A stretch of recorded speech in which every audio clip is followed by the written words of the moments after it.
Hello there. Welcome to OET Prep Talks with Milen Jacob. You have read it right. You can use abbreviations in OET writing, but not always and not a lot of them. So let us look at those instances, or specifically 3 instances when you can use an abbreviation in the OET writing task, the letter. Now, the first instance is when you are using an abbreviation which is familiar to the reader. So, let's assume the reader is a specialist, let's say a cardiologist.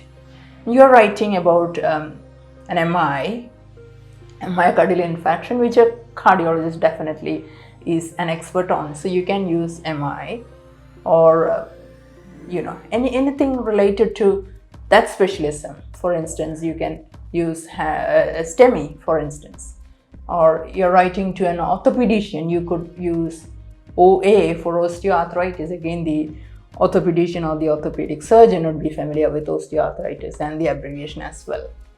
So that is the first instance, when the reader is a specialist and you're writing something related to his or her specialism. Now, the second instance when abbreviations are allowed or can be used is when you have to use a term or a condition several times in the letter and you don't want to repeat the expanded form. So, for instance, if you are writing about multiple sclerosis, for instance, in the first instance you need to write the expanded form, multiple sclerosis, followed by the abbreviation MS in brackets, and then in the subsequent usage you can use the abbreviation MS. So that's fine, so that you don't have to repeat multiple sclerosis several times throughout the letter. And the third instance is when you're writing an abbreviation which is more common than the expanded form. Right? For instance, the patient requires an MRI scan.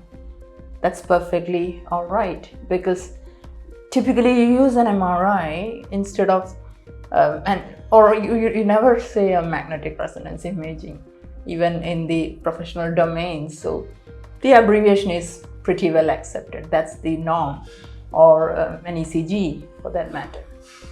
So these are the 3 instances when abbreviations can be used in OET's writing task.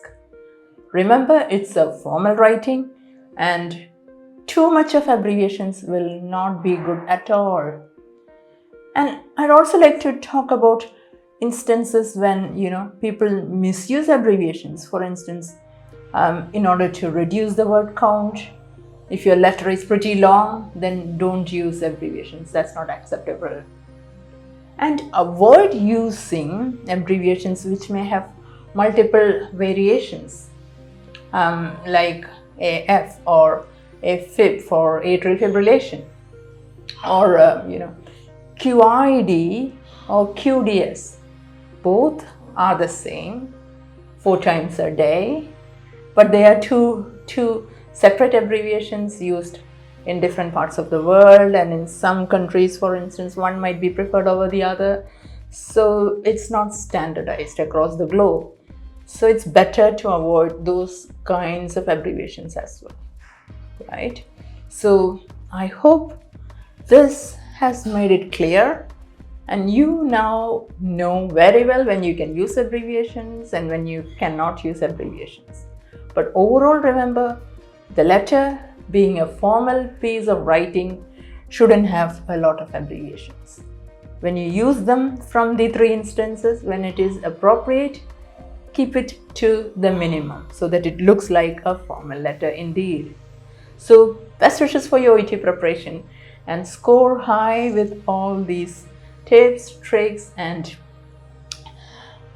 test techniques and strategies. So thank you so much for being present for this short snippet, and I'll see you at the other end for another prep talk. Thank you.